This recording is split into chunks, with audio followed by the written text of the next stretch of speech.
इच्छा सबके पास होता है कि मैं प्रधानमंत्री बन जाऊं, मैं डीएम बन जाऊं, मैं एसपी बन जाऊं। तो क्या बन जाएगा कोई? इच्छा रखने से बन जाता है कोई? नहीं ना, नहीं कर बनता है।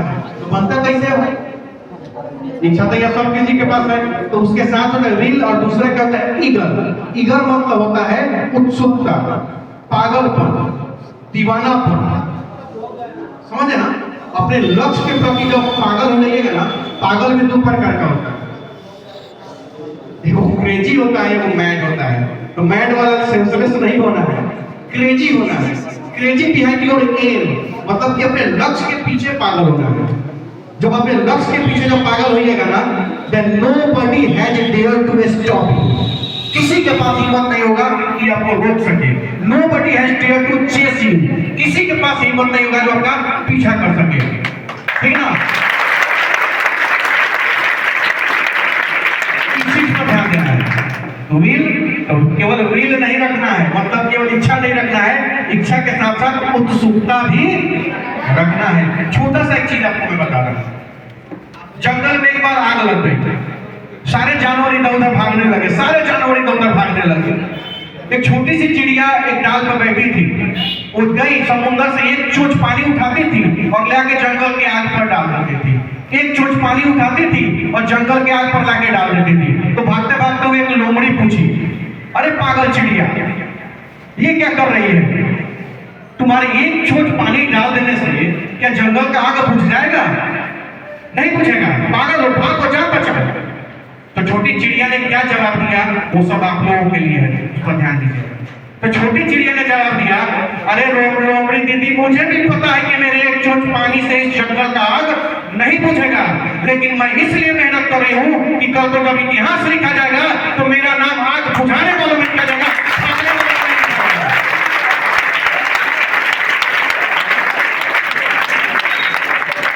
मेरा नाम आग बुझाने वाले में, मेहनत करने वाले में, कोशिश करने वाले में लिखा जाएगा, मुंह छुपा के भागने वालों में नहीं लिखा जाएगा। तो एक लाइन आप समझदार हैं, इतना अच्छा कोचिंग संस्थान में पढ़ते हैं तो समझदार होते करेंगे भाई, उसमें कोई शक वाला बात नहीं है। तो समझ गया होंगे मैं क्या बताना चाहता हूँ। कोशिश करने वाले को ही मंजिल मिलती है। और एक चीज और जो मैं क्लियर करना चाहता हूँ यहाँ पे बैठे हुए बच्चियों से, आप लोगों से मैं ध्यान देना चाहता हूँ, आप यहाँ पे पढ़ने आती हैं, कुछ दिन पहले की मैं बात बताता हूँ, कोई अपने बेटी को घर से बाहर निकलने नहीं देता था, कोई अपने बेटी को घर से बाहर निकलने नहीं देता था। क्यों? उसके पीछे कारण था कि बेटी कभी कहीं गलत संगत में पड़ जाती थी, कोई किसी संगत में, गलत संगत में, मतलब समझ रहे ना क्या बता रहा हूं। और उस डर से माँ बाप उसको बाहर नहीं भेजता था। तो कुछ लोग कहते थे कि बेटियों पर अत्याचार हो गए, नहीं, वो माँ बाप का डर होता है कि 20 साल का प्यार, 20 दिन का प्यार उस पर भारी पड़ जाता है, तो वो नहीं होना चाहिए। इस बात पर ध्यान रखना चाहिए, तब जाकर आप अपने लक्ष्य को पाइएगा। अब समझिए ना कि उस किसान के बेटी, उस सब्जी बेचने वाली की बेटी, उस चाय बेचने वाली की बेटी, ठेला चलाने वाली की बेटी, रिक्शा चलाने वाली की बेटी या बेटा, कोई भी अगर एसडीएम और वीडियो अगर सीओ पंचायत भवन के जिस दिन आएगा ना, तो रिक्शा वाला का सीना जो है ना मोदी जी से भी चौड़ा हो जाएगा, 58 इंची का छाता होगा कि नहीं होगा? आज नरेंद्र मोदी हो चाहे नीतीश कुमार हो, कोई भी योजना लाता है किसके लिए? आप लोगों के लिए। उस योजना का फायदा उठाइए और आगे बढ़िए जीवन में। किसी भी आलतू फालतू चक्कर में पड़ने से प्यार, मोहब्बत, शादी ब्याह, दुनियादारी सब है जिंदगी में, होगा। There is a time for everything. यानी साउंड कम कर दे। There is a time for everything. खेलने का भी कुछ समय होता है, पढ़ने का भी कुछ समय होता है, उसी तरह उस चीज का भी उस समय होता है। अभी का जो समय है उसको करिए ना, जिंदगी भर का वही करना है।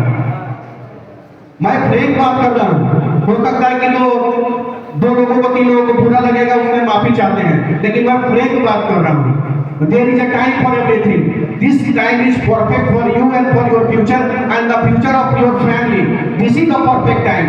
Now here we all have to focus on your aim, our career, because behind your aim, behind your career, there are so much labor.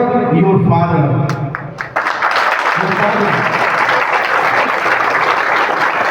भाई एक कोचिंगवा में आते होंगे हाय हाय परफ्यूम मार के, हैं?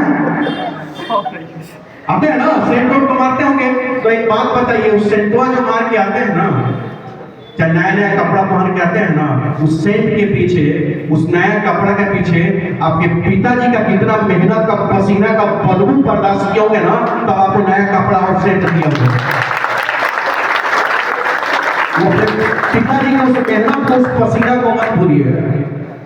और उस 20 साल के प्यार पर 20 दिन का प्यार भारी नहीं पड़ना चाहिए, किसी कीमत पर नहीं पड़ना चाहिए।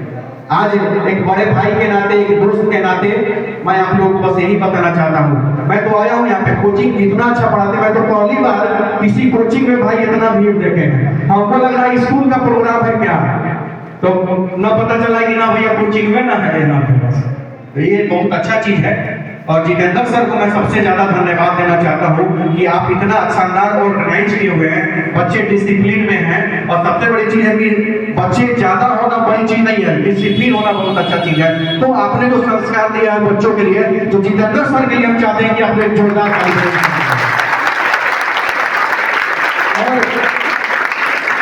अंत में भाई नेता है तो हम ज्यादा बोलिए देते हैं, बुरा नहीं मानिएगा। अंत में अब ज्यादा समय नहीं लेंगे, अंत में मैं इतना ही कहना चाहता हूँ, आज तो जो गिफ्ट सर आप जो दे रहे हैं वो लीजिए।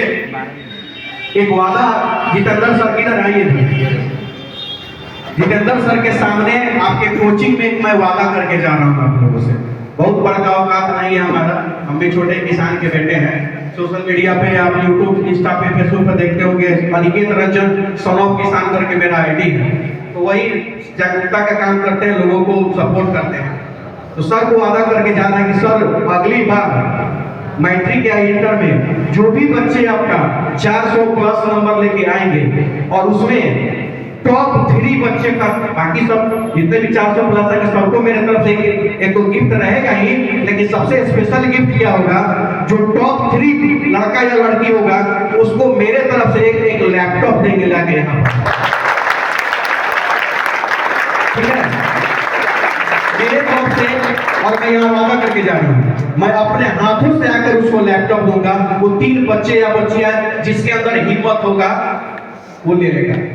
क्या, इसलिए जो भी जूनियर स्टूडेंट है जो अगली बार परीक्षा देने वाले, एग्जाम देने वाले हैं, वो सुन लीजिए, आप लोग मेहनत करिए, अच्छे से पढ़िए। और मैट्रिक पास करके जो इंटर में गए उनके लिए भी अपॉर्चुनिटी है, वो जो मैट्रिक में गए उनके लिए भी अपॉर्चुनिटी है। तो मेहनत करिए।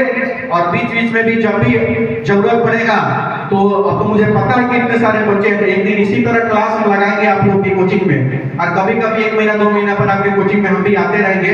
और अंग्रेजी का जो स्पोकन जो लैंग्वेज होता है, how to speak English, how to understand English perfectly and how to write English perfectly, I will teach you and I will explain before you everything. और अंग्रेजी बोलने के लिए किसी भी ग्रामर का जरूरत नहीं होता है स्पोकन सेंटर का। नहीं, हम भी I was also a teacher, मैं भी टीचर था मोतिहारी में।